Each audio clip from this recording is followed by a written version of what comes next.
বিসমিল্লাহির রহমানির রহিম। আমি মাহমুদ গো ইউটিউব চ্যানেলের পক্ষ থেকে আপনাদের সবাইকে ওয়েলকাম করছি। আজকে আমাদের টপিকটা হচ্ছে মূলধন। আমরা গত টপিক আলোচনা করছিলাম লেনদেন কি, কীভাবে লেনদেন সংগঠিত হয়। অবশ্যই ওটি দেখে আসবেন এবং ডেবিট ক্রেডিট নির্ণয়ের ভিডিওগুলো দেখে আসবেন, তাহলে আপনার জন্য এগুলো সহজ হবে। আর না অন্যথায় আপনি বুঝতে প্রবলেম হবে। যাই হোক, এখন আমরা দেখব মূলধন সংক্রান্ত জাবেদা। তার মধ্যে আমরা দেখব মূলধনের স্বাভাবিক মূলধনের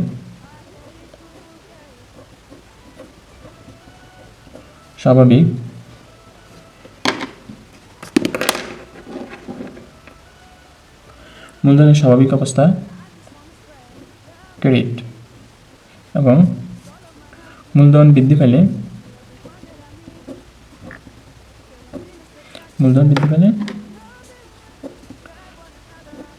ক্রেডিট এবং মূলধন হ্রাস পাইলে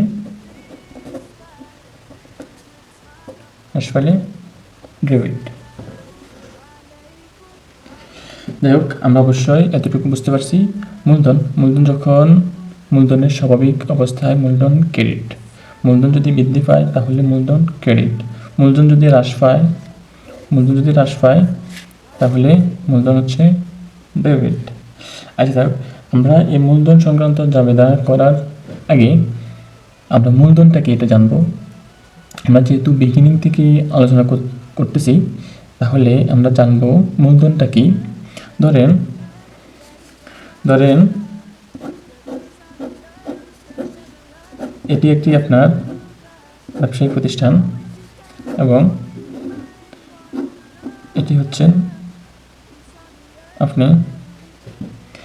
আপনি আপনার ব্যবসায়িক প্রতিষ্ঠানে ধরেন 1 লক্ষ টাকা ইনভেস্ট করছেন। এখন আপনি আপনার ব্যবসায়িক প্রতিষ্ঠানে 1 লক্ষ টাকা ইনভেস্ট করছেন। এই 1 লক্ষ টাকা হচ্ছে মূলধন। সহজ কথায়, আপনি আপনার ব্যবসায়িক প্রতিষ্ঠানে যাই বিনিয়োগ করবেন তা হচ্ছে মূলধন। এখন আপনি আপনার ব্যবসা প্রতিষ্ঠানে এই আসবাবপত্র বিনিয়োগ করতে পারেন, পণ্য বিনিয়োগ করতে পারেন, তারপরে হচ্ছে যন্ত্রপাতি বিনিয়োগ করতে পারেন, মানে এক্সেট্রা। আপনি আপনার ব্যবসা প্রতিষ্ঠানে নগদ টাকা, স্থায়ী সম্পদ যাই বিনিয়োগ করেন, ওইটা হচ্ছে আপনার ব্যবসা প্রতিষ্ঠানের জন্য মূলধন। আশা করি বুঝতে পারছেন।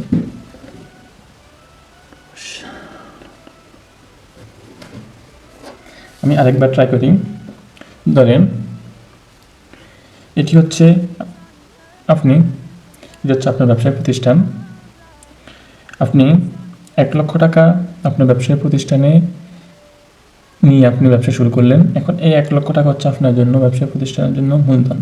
আপনি এখানে পণ্য নিয়ে করতে পারেন, আসবাবপত্র নিয়ে করতে পারেন, যন্ত্রপাতি নিয়ে করতেন, যাই করেন আপনার ব্যবসা প্রতিষ্ঠান, আপনি যাই আনেন তাই আপনার ব্যবসায়িক প্রতিষ্ঠানের জন্য মূলধন হিসেবে গণ্য হবে। যাই হোক, এখন আমরা দেখব মূলধন সংক্রান্ত জাবেদা। মূলধন সংক্রান্ত জাবেদা স্ত্রীর গহনা বিক্রয়লব্ধ 25,000 টাকা ব্যবসায় সরবরাহ করেন। এখন উনি ওনার ব্যবসায়িক প্রতিষ্ঠানে স্ত্রীর গহনা বিক্রি করে আনেন, যেভাবে আনেন উনি, ওটা হচ্ছে আলাদা সত্তা। একটা কথা জেনে রাখবেন, ব্যবসায়িক প্রতিষ্ঠান এবং মালিক আলাদা সত্তা। ব্যবসায়িক প্রতিষ্ঠান এবং মালিক আলাদা সত্তা, ওনার সাথে ওনার কোনো পার্থক্য নাই। যাই হোক, আমরা সবসময় হিসাব করব ব্যবসায়িক প্রতিষ্ঠানের। এখন স্ত্রীর গহনা বিক্রয়লব্ধ 25,000 টাকা ব্যবসায়ী সরবরাহ করেন। তাহলে উনি টাকাটা যেখান থেকে আনুক, উনি ওনার ব্যবসায়ে বিনিয়োগ করছেন। তাহলে আমাদের ব্যবসায়িক প্রতিষ্ঠানে যেহেতু উনি টাকা বিনিয়োগ করছে, নগদে বিনিয়োগ করছে, তাহলে আমরা প্রথমে ওনার নগদ নামক একটা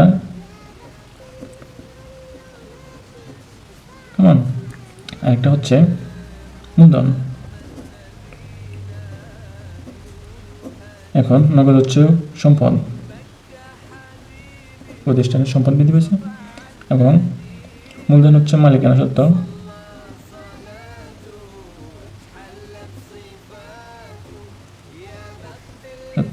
এখন যদি সম্পদ যদি বৃদ্ধি পায় তাহলে ডেবিট, মালিকানা সত্ত্ব যদি বৃদ্ধি পায় তাহলে ক্রেডিট। অবশ্যই আমরা তার আগে দেখছি মালিকানা সত্ত্ব বৃদ্ধি পাইলে ক্রেডিট। তো আমরা লিখব নগদান হিসাব ডেবিট, মূলধন হিসাব ক্রেডিট। আশা করি বুঝতে পারছেন। যাই হোক, এখন এখানে নিচে আমরা লেনদেনটি দেখব। সেটি হচ্ছে ব্যক্তিগত ব্যাংক অ্যাকাউন্ট হতে 1 লক্ষ টাকা ব্যাংক জমাতিরিক্ত ঋণ নিয়ে ব্যবসায় শুরু করেন।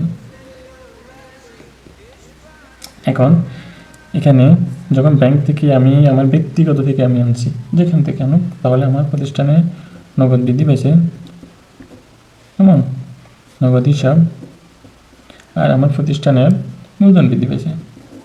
আগে ধরেন আমার প্রতিষ্ঠানের মূলধন ছিল 0, এখন আমি 1 লক্ষ টাকা আনার কারণে 1 লক্ষ টাকা বৃদ্ধি পেয়েছে, তাহলে মূলধন বৃদ্ধি পেয়েছে এবং ওই প্রতিষ্ঠানের যে নগদ টাকা আসছে সম্পদ বৃদ্ধি পেয়েছে। মূলধন হিসাব তাহলে আমরা দেখব একটা ইকুয়েশনের মাধ্যমে করি। A = L + O E। তাহলে আমার প্রতিষ্ঠানের সম্পদ বৃদ্ধি পেয়েছে, আমার প্রতিষ্ঠানের সম্পদ বৃদ্ধি পেয়েছে এবং মালিকানা সত্ত্ব বৃদ্ধি পেয়েছে। তাহলে আমরা লিখতে পারি সম্পদ যদি বৃদ্ধি পায় তাহলে নগদান হিসাব ডেবিট, আর যদি মালিকানা সত্ত্ব বৃদ্ধি পায় তাহলে মূলধন হিসাব ক্রেডিট। আর আমরা দেখব সবসময় ডেবিটটা উপরে বসবে, ক্রেডিট নিচে বসবে, এটা সবাই আশা করি জানেন। যাই হোক, তারপর আমরা দেখব পরের লেনদেনে আসি আমরা।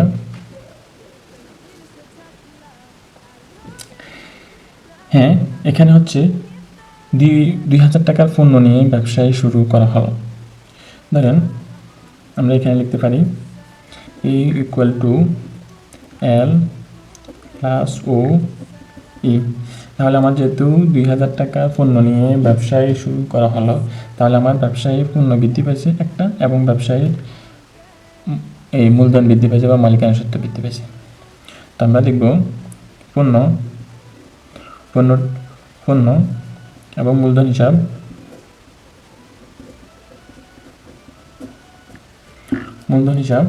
এখন আমি পণ্যটা এই জন্য লিখছি, যেহেতু পণ্য, আমরা পণ্য না লিখব না, পণ্য না লিখে পণ্য জায়গাতে লেখা হবে ক্রয় হিসাব। আমি পণ্যটা লিখে দেখাচ্ছি যেন আপনারা বুঝতে পারেন।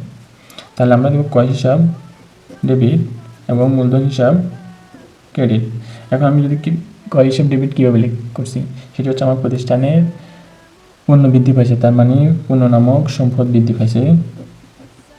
হ্যাঁ, পণ্য নামক সম্পদ বৃদ্ধি পাইছে, তার জন্য ডেবিট, এবং মূলধন নামক মালিকানা সত্ত্ব পণ্য বৃদ্ধি পাইছে, মালিকানা সত্ত্ব বৃদ্ধি পাইছে, তাই মূলধন হিসাব ক্রেডিট। যাই হোক, আমরা এখন একটি বড় লেনদেন দেখব। সেটি হচ্ছে জনাব মামুন সাহেব নগদে 20,000 টাকা এবং 10,000 টাকার আসবাবপত্র, 20,000 টাকার ব্যাংক জমা, 25,000 টাকার পণ্য দ্রব্য এবং 20,000 টাকার ব্যাংক ঋণ নিয়ে ব্যবসায় শুরু করেন। এখন আমরা আশা করি যে উপরের যেগুলো আপনাদের যদি ইনশাআল্লাহ বুঝতে পারেন তাহলে এটা আপনাদের জন্য অনেকটাই সহজ হয়ে যাবে ইনশাআল্লাহ। তো আমরা দেখব এই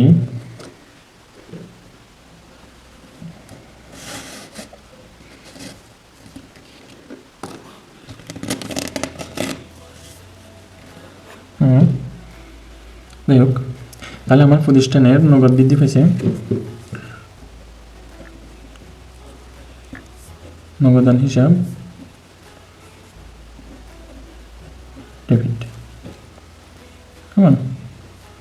নগদান হিসাব ডেবিট, এবং তারপরে আসবাবপত্র হিসাব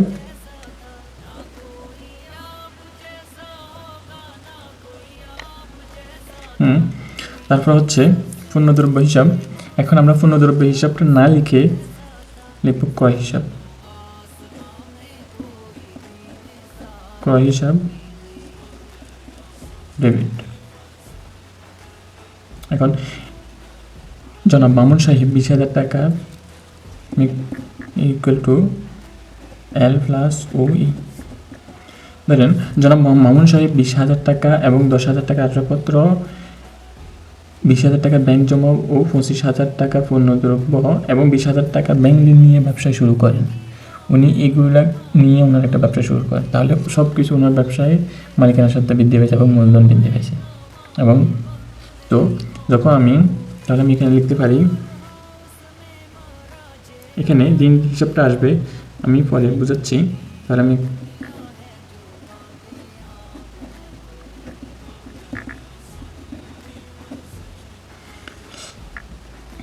যাই হোক, এখানে হচ্ছে নগদে 20,000 টাকা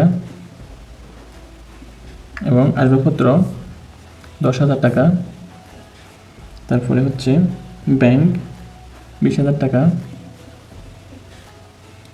তারপরে হচ্ছে ক্রয় হিসাব পণ্যদ্রব্য 20,000 টাকা,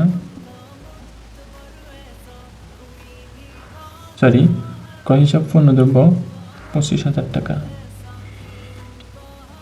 এবং ব্যাংক ঋণ নিয়ে ব্যবসা শুরু করেন 20,000 টাকা।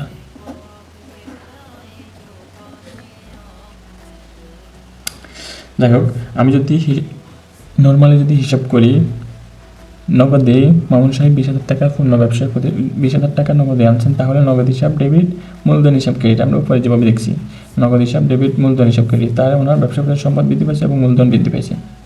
ঠিক আছে, তাহলে আমরা নগদ হিসাব, মূলধন হিসাব ক্রেডিট। আচ্ছা,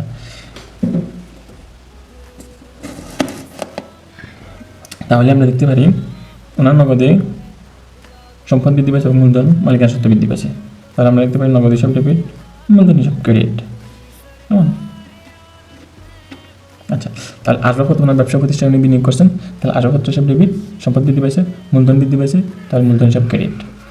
তাহলে আমরা দেখতে পারি ব্যাংক হিসাব ডেবিট, মূলধন হিসাব ক্রেডিট। ক্রয় হিসাব ওনার ব্যবসা প্রতিষ্ঠান পণ্য করছেন, তাহলে পণ্য হিসাব, ক্রয় হিসাব ডেবিট, মূলধন হিসাব ক্রেডিট। এবং তাছাড়া উনি ব্যাংক ঋণ নিয়ে ব্যবসা শুরু করছেন, তাহলে যখন উনি ব্যাংক ঋণ নিয়েছেন, দিয়েছেন তখন ব্যবসা প্রতিষ্ঠানের নগদ হিসাব আসছে। আমরা এখানে একটা লিখব নগদান হিসাব। নগদান হিসাব কত? 20,000 টাকা। ঠিক আছে, নগদান হিসাব 20,000 টাকা। এবং আমাদের ঋণ যেহেতু দেয়, তাহলে আমাদের দায়টা বৃদ্ধি পেয়েছে এবং মালিকানা সত্ত্বা বৃদ্ধি পেয়েছে। তাহলে দায় বৃদ্ধি পেলে ক্রেডিট, মালিকানা সত্ত্বা বৃদ্ধি পেলে ডেবিট। এখন কথা হচ্ছে এই ঋণ এই নগদান হিসাব, দুটি নগদান হিসাব হবে না, ওটাকে আমরা একসাথে যোগ করে লিখব 40,000 টাকা। কেমন? এটা কাটে দেব বোঝানোর সাথে আমি বলছি। সো নগদান হিসাব যে কোনো যখন আপনার এন্ট্রি দুইটা আসবে, তখন আমরা এটারে যোগ করে একটা করব। তাহলে আমরা এখানে দেখতে পাচ্ছি 75,000 টাকা। যেমন আমরা যদি এখানে হিসাব করি, নগদানে 20,000 টাকা, 10,000 টাকা, 30, 50, ক্রয় হিসাব 75,000 টাকা। তো এখানে 75,000 টাকা, এখানে 75,000 টাকা, তাহলে সমান। এখন ঋণ হিসাব 20,000 টাকা, এই যে নগদে 20,000 টাকা আমরা এখানে যোগ করছি, সেটা এখানে হবে। আশা করি আমরা বুঝতে পারছি। তো আমরা এখানে প্রথমত আমরা সহজ টেকনিকের ক্ষেত্রে সহজে বুঝবো, সহজে আমরা করব। প্রথমে আমরা দেখব এই নগদান হিসাব ডেবিট, মূলধন হিসাব ক্রেডিট। আমরা নগদান হিসাব লিখেছি ডেবিট, যেহেতু মূলধন সবসময় লেখা যাবে না, আমরা একটাই লিখবো, অনেকগুলো মূলধন আমরা লিখবো না, একটাই লিখবো। আমরা লিখতে গেলে নগদ হিসাব ডেবিট, মূলধন ক্রেডিট, আসবাবপত্র ডেবিট, মূলধন ক্রেডিট, ব্যাংক ডেবিট, এইভাবে লেখা যাবে না, একটাই লিখতে হবে। তো ওই জন্য আমাদের এটা একটাই আসছে। সো আমরা সবগুলোর যোগ করে, যেহেতু এটার সাথে সবগুলো সম্পৃক্ত আছে, আমরা একটাই করছি। তো আমরা দেখবো নগদান হিসাব ডেবিট, মূলধন হিসাব ক্রেডিট, আসবাবপত্র হিসাব ডেবিট, মূলধন হিসাব ক্রেডিট, তারপরে ব্যাংক ডেবিট, মূলধন ক্রেডিট, ক্রয় ডেবিট, মূলধন ক্রেডিট। তো সব টাকাগুলোকে আমরা হিসাব করে মূলধনে আনছি আমরা। দেন যেহেতু ঋণ হিসাবটা আমরা নগদের কলাম একটা আছে এটার সাথে যোগ করে দিছি, এবং ঋণ হিসাবটা আলাদা হিসাব, এটা মূলধনের সাথে আসবে না, ওই ক্ষেত্রে সেটা আলাদা বসবে। ঋণ হিসাব হচ্ছে দায় হিসাব। সো যাই হোক, আমরা বুঝতে পারছি ইনশাআল্লাহ। তো এখন আমি সর্বোপরি যে হিসাব নিয়ে আলোচনা করব সেটি হচ্ছে, আমি যে জাবেদা সংক্রান্ত, এই জাবেদাটা কীভাবে করে আমি বলছিলাম ফার্স্ট ভিডিওতে, কি বলছিলাম কীভাবে জাবেদাটা আপনি শিখবেন এবং করবেন।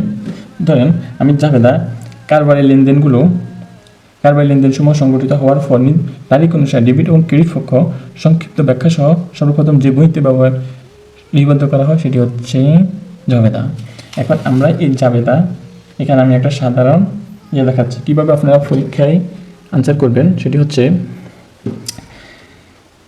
কারবারি লেনদেন সমূহ সংগঠিত হওয়ার পর এই তারিখ অনুসারে তারিখ